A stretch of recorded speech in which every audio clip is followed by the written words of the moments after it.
Hey everybody, welcome back to Touchy Reactions. We got another Sabaton video for you tonight. A while back, I got a request from 2104 Dogface to check out a song called Swedish Pagans. So we're going to do a deep dive tonight on Swedish Pagans. We're going to do the lyric video. We're going to check out the live performance at Ovaken. And we are going to then dive into the Sabaton History channel to see what the complete history is behind the song. So I'm excited about it. If you guys are enjoying my videos, you're back to see another one. Hit that like button down below. If you're enjoying so much you want to see more, hit that subscribe button down below, the red button. It'll turn gray and that'll let you know you did your job.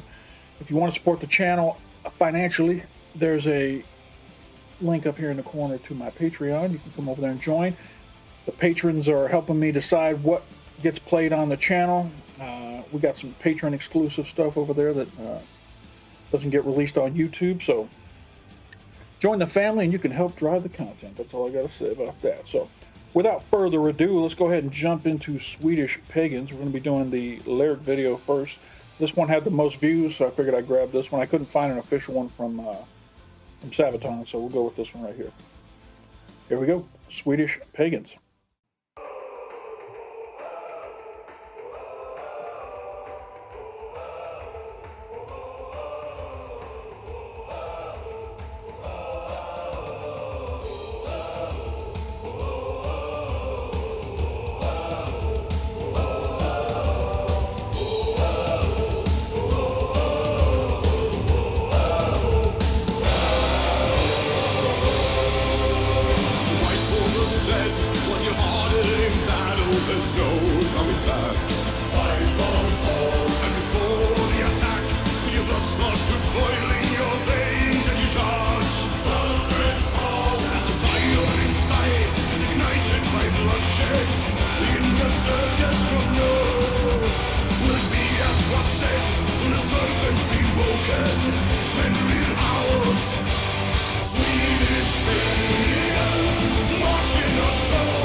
I just got done playing Assassin's Creed Valhalla. I got a lot of this Viking lore in there too, so it takes me right back to that.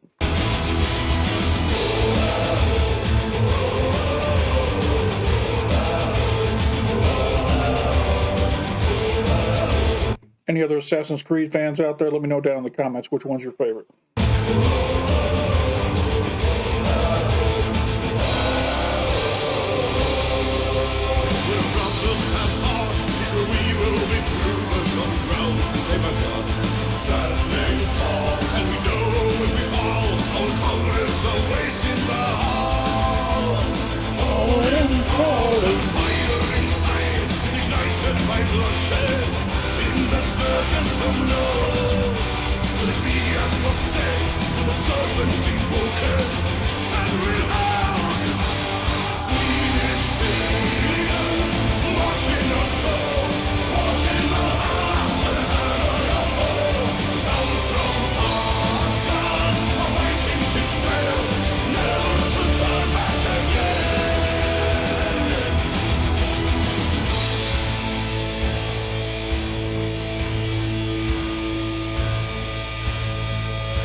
Now what's on the end here?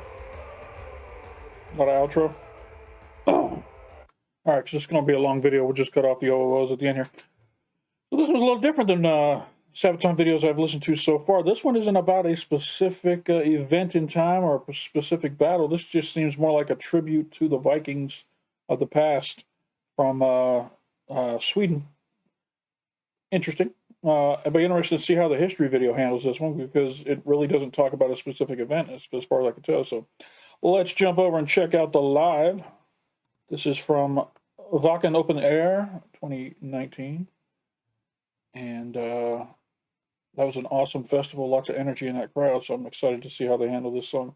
We have a very special guest joining us here tonight. This person is, according to me, one of the best cello players in the world. This person is not only Grammy nominated, you can also hear her play on the Wonder Woman soundtrack, for example. I'm quite sure a lot of you have seen a lot of movies and stuff, and you've heard her performances without even realizing it. Would you please welcome to the stage, Tina Glow!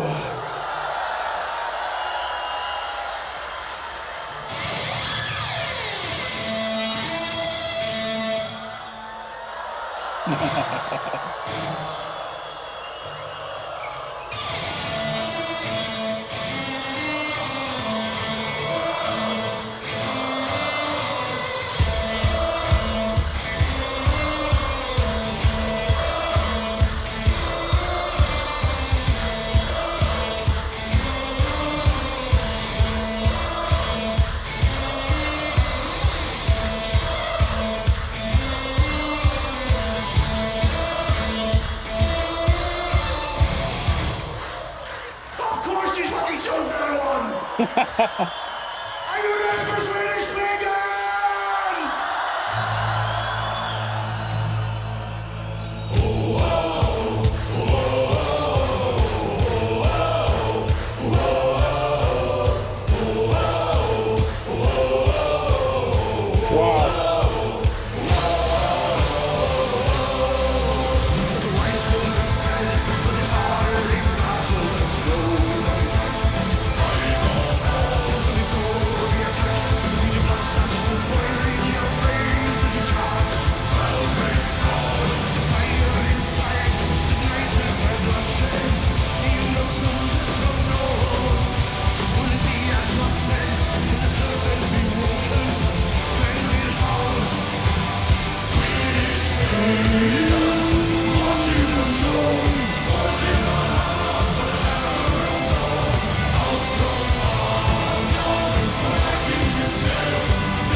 Man, this stage they put together for this Wacken concert, man, is awesome. Really awesome. And I see that there's two main stages, so I guess one band can set up while the other one's tearing down, kind of thing. The crowd's high energy. The video production's really great on this, and I fully expect to get copyright hit by it as soon as I post it. So, anyway, great performance. Let's finish it up here. I love that they brought in the cellist. The electric cello was pretty cool. She had high energy. I love that the lead guitarist wasn't so vain that he had to have his guitar solo. He gave up that spot for her. That was cool. All right, let's jump into the history and see what this song is about. This should be a short one. Let me see here. 21 minutes? How are we doing 21 minutes on this song? All right. This is Swedish Pagans, Vikings, and the Russ, Sabaton History 99. I don't know how they're pulling 21 minutes out of this. They must have some anecdotes or something going on. Anyway, here comes the history lesson from Sabaton. All right, ladies and gentlemen, we have a very special I got to turn the volume down because this is always loud. So here we go. Treat in store for you today. I am sitting right now with one of the best guitarists in Sabaton. And that's me, Tommy Johansson, and you are watching Sabaton History Channel.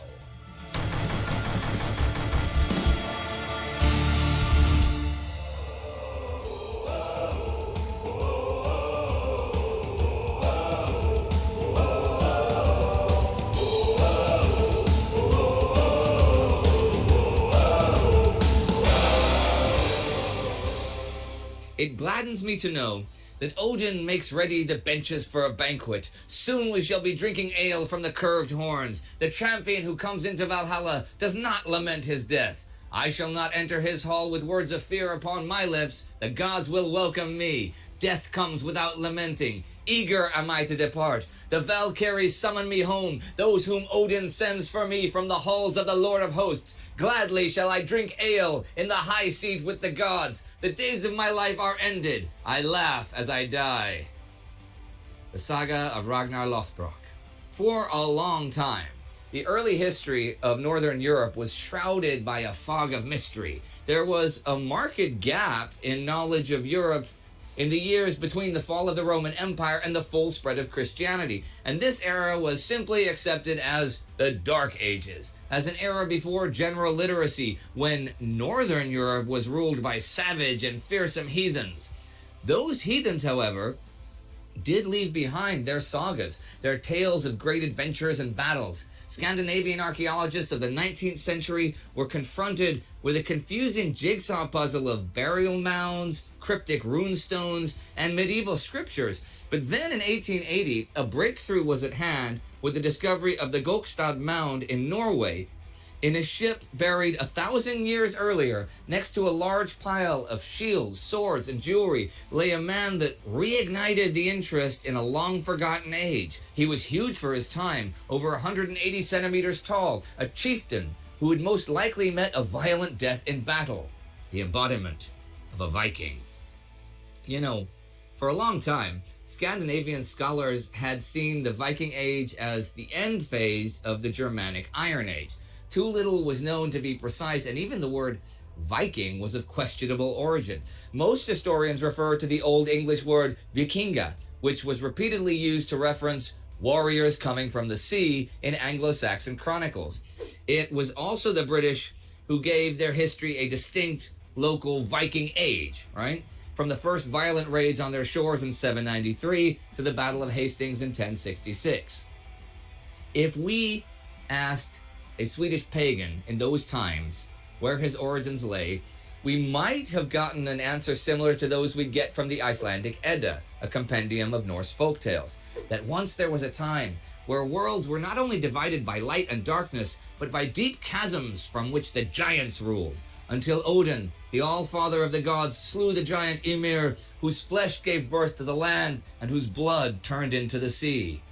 On their journeys and in war, the pagans looked to Odin for guidance and blessings. He was the god of war, who sends his favor to the bravest of them. But, like the Vikings themselves, Odin was not single-minded. He was also the god of poetry, and the god of wisdom. Once he sacrificed his own eye to bring pagans the knowledge of the language of the runes.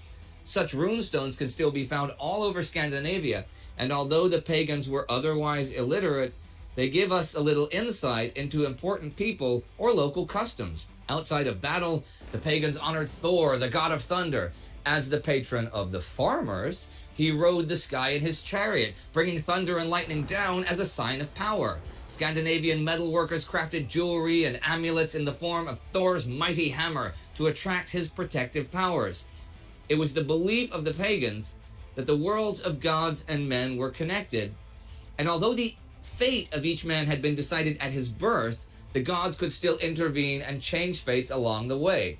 And the northern gods were no super ethical or morally upright beings. They were flawed and at times even treacherous and ruthless in the pursuit of their goals. They watched and they cheered as men toiled and struggled, and it became the pagan way to live with this feeling of cosmic order and worldly chaos, of predestined fate and yet personal responsibility.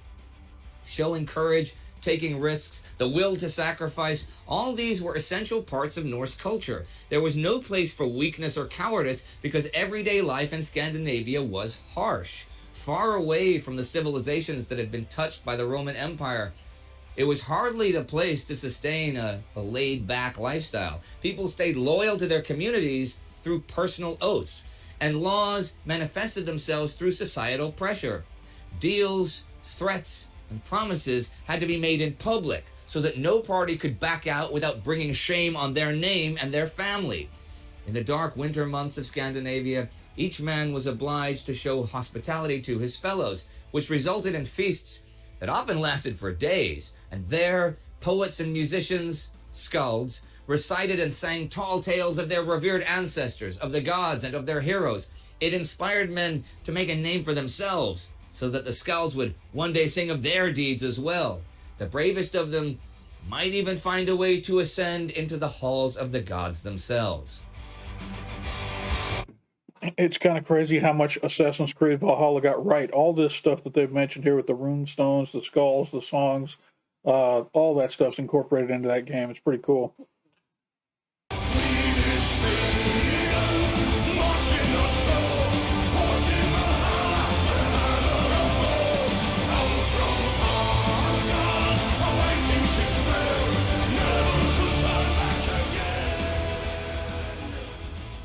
Life on Scandinavia's coast made the Norsemen top-notch seafarers. They invented the keel, which was quite the nautical breakthrough as it allowed ships to cross oceans. Their famous longships were sleek and sturdy ships, perfect for traveling large rivers. With such ships, the men ventured out. Some wanted to trade, others sought a new place to live, a few were exiled or on the run, but the bravest, the hungriest of them all, they went Viking. The world was laid out in front of them, and it was theirs for the taking. The Danes and Norwegians ventured south and west. With fire and sword, they raided across the Frankish coast and deep into Charlemagne's realm. Here, they became the ferocious Northmen, and their impact on Frankish society was immense. Tall and broad pagan warriors fought and slaughtered their way through northern France. The Christians saw them as God's punishments, as harbingers of the apocalypse. Each successful raid attracted more pagans to the Viking lifestyle, though, and especially imposing chieftains became sea kings, lords without a country, but with enough money and power to lead expeditions in pursuit of plunder. Their seemingly endless ambitions took them up the River Seine to lay siege to Paris itself. Other sea kings went further west, towards Britannia and Ireland. From the first raids on Anglo-Saxon monasteries to the full-scale invasion, a great heathen army landed in 865 and plundered and raided its way from Northumbria to Wessex and threatened to take over all of England and turn it into Daneland. Heroes larger than life had appeared. Legends like that of Ragnar Lothbrok, Thorgils the Devil, or Ivar the Boneless. Skalds sang of unshakable shield maidens, or the secret warrior brotherhoods, like the Jomsvikings in the Baltic Sea. And another popular tale was that of Rurik and the Rus, while the Vikings from the shores of Denmark and Norway usually traveled westwards. The Swedish pagans went south and east across the Baltic Sea. Archaeological evidence shows that the Swedes had formed colonies in Courland and on the Baltic coast as early as 750. Swedish Vikings soon took over a major fort at Lake Ladoga, which opened the way to the vast river network of Western Russia. But unlike the British or Frankish shores, there were few riches to be found there. No monasteries or wealthy towns to be plundered, so they traveled southward in their sleek longships, sliding down the Volga and Dnieper towards the realms even beyond the Black Sea, laden with goods like amber, swords, honey, tusks, furs, or wax. They sought to exchange them for silver and silks. Most profitable, however, was the slave trade. Captured Slavic girls were sold for high prices in the slave markets of the Byzantine Empire in exchange for Greek or Arabian coin. Navigation down the major rivers was hazardous and the surrounding country treacherous. Semi-nomadic tribes like the Khazars watched the Northmen with suspicion. Many other tribes saw the Vikings as intruders, and there was never a guarantee that even those who had shown them hospitality on the way south might not lay in ambush on the way back. But this was the Viking way. Scandinavian merchants traveled with their bodyguards, a sworn group of men, armed to the teeth and united in their belief that they could only trust each other. The journey was long, and many did not return, but those who did so as rich men. The writings of Islamic and Byzantine scholars tell us of these men, who called themselves the Rus or Varangians. I have seen the Rus as they came on their merchant journeys and encamped by the Volga. I have never seen more perfect physical specimens. Tall as date palms, blonde and ruddy, they wear neither tunics nor kaftans, but the men wear a garment which covers one side of the body and leaves a hand free. Each man has an axe, a sword, and a knife, and keeps each by him at all times. The swords are broad and grooved, of Frankish sort. Every man is tattooed from fingernails to neck with dark green or blue-black trees, figures, etc. It is the custom of the king of the Rus to have with him in his palace 400 men, the bravest of his companions and those on whom he can rely. These are the men who die with him and let themselves be killed for him. The name Rus probably stemmed from the term Ruotsi, a name the Finns gave the Swedes. It simply translates to men who row, which is, after all, pretty accurate, right? So I guess we figured out how we're going to do a 21-minute long video on this song. We're just going to do the entire history of the Vikings and the heathens from Sweden. Those Rus traveled from the far north down to Constantinople, which they called Miklagard, the great city. A group of Varangians even served the Byzantine emperor as warriors for hire. Others traveled even further, down the Caspian Sea towards Baku, the city of fire. That trading route, although very dangerous, was also extremely profitable. Back in Scandinavia, archaeologists have found hordes of foreign gold coins and even rings made of ivory.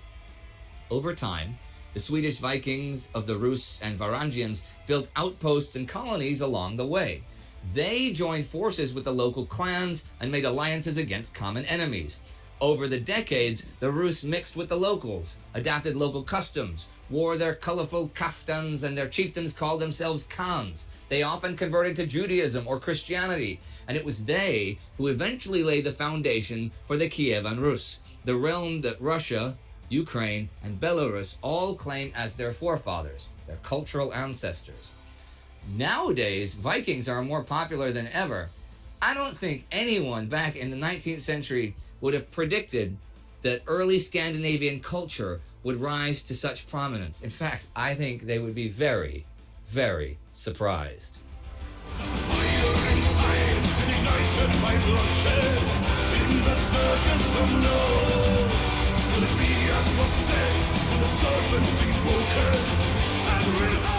So Tommy, first of all, I gotta say it's a real honor for me to be able to sit here with literally, I mean, we're not kidding, one of the best guitarists in Sabaton. I can imagine how you feel. Can you? Yeah. Because it's an awesome feel, and it's great to have you on the show. Everybody is getting that joke, right? He's not saying one of the greatest guitarists in the world. He's saying one of the greatest guitarists in Sabaton. Hilarious. I hope it wasn't too much trouble flying in and all with COVID and stuff. And, It was a bit of a hazard, but I mean, I'm here now, So it's all in the past. I'm just glad to be a part of the show. Well, and it's also because it's a special episode. That's why we wanted something really special. Because now you might not know this, but this is actually true. Swedish Pagans is likely, I haven't counted, but every single time people write Swedish Pagans, I think it's possibly the most requested song that we do an episode about. Really? Which is interesting because it's a bonus track. Yeah, I didn't know that. Well, how do you feel about the song? Well, it's one of the most requested songs live. Yeah. So, But why is that? Why do you think people have this thing for it? well, because it's a great song.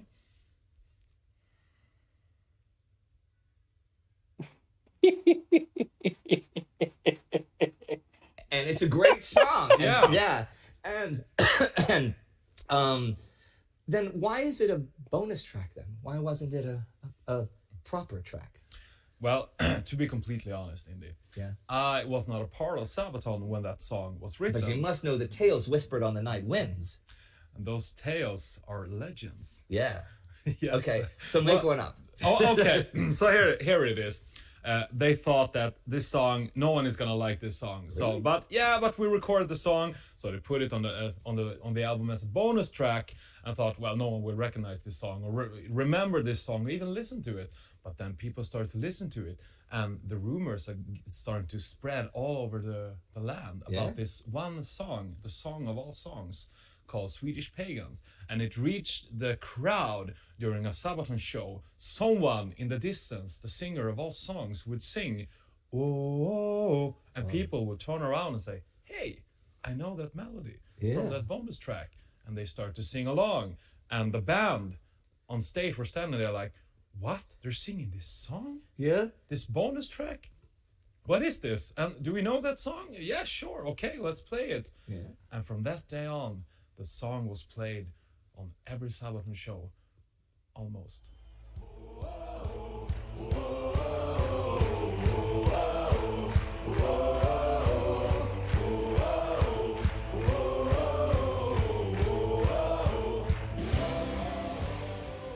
So when you joined the band, what was the first song? Not songs that you guys were new songs. What was the first old song that you had that you learned? Like maybe for a tryout or maybe I don't remember because, I mean, I was listening a lot to Sabaton. You're gonna say I was really high. Tommy says no, the new hashtag. Yeah.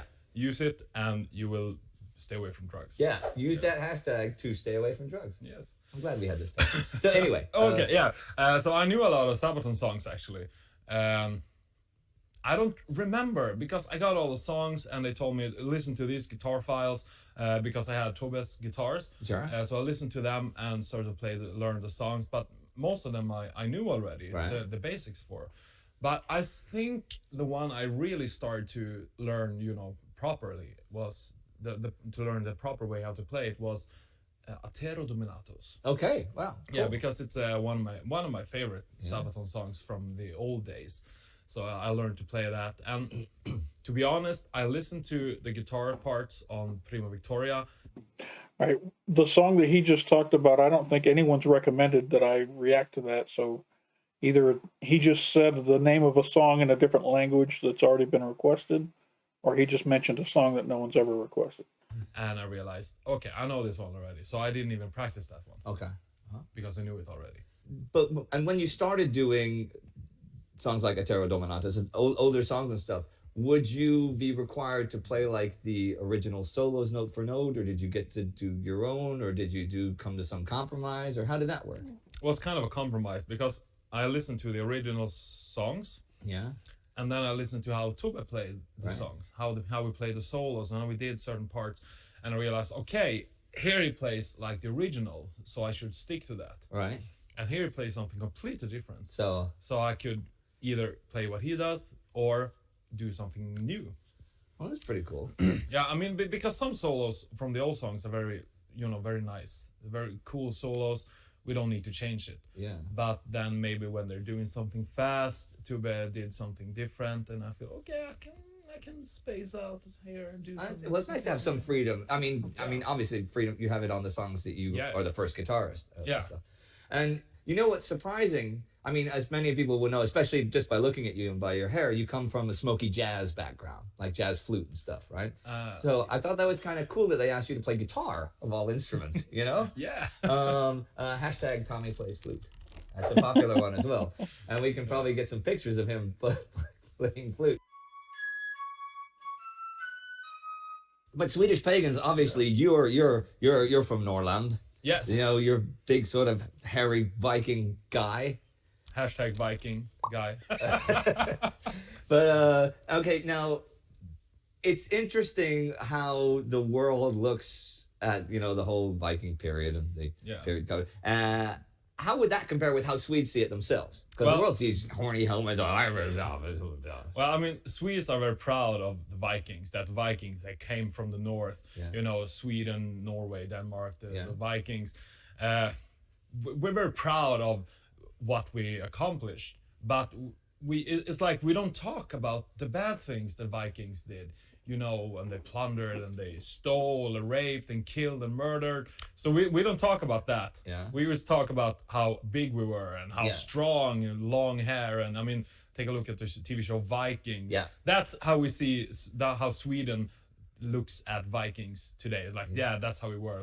I think every country in the world's guilty of that. They look back in the past at all their great achievements, and they just kind of sweep under the rug all those terrible things that they did to get to where they are. But you know, it's good that he's admitting that. Cool, and we had a cool hairstyle and lifestyle, and that was so awesome. And then people start to ask us, but you do know that they were kind of, you know, bad people. They were murderers, and they it was killed just turning people. up saying, "Hi, can we borrow your houses and cities for 300 years?" Yeah, exactly. It's okay if we take your daughter to this room. There's like 50 of us.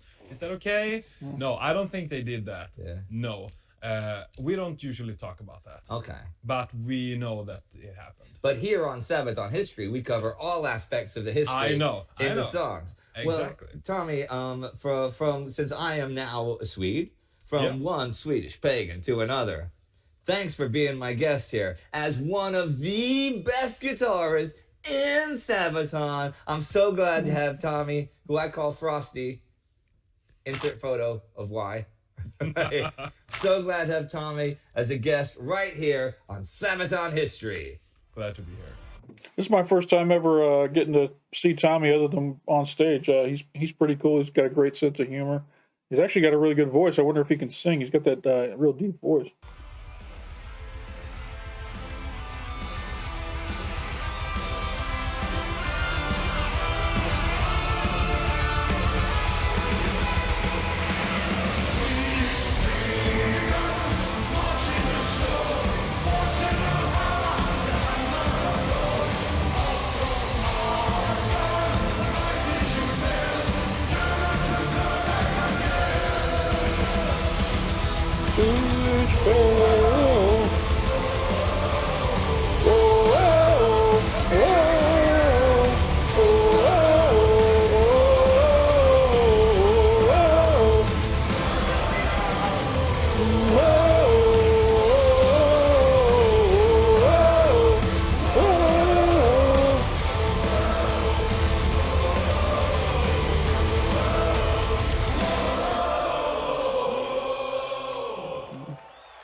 Thank you everybody for watching, and thank you everybody for supporting. And those who don't do it, click the bell, subscribe, and become a patron. Thank you very much. All right.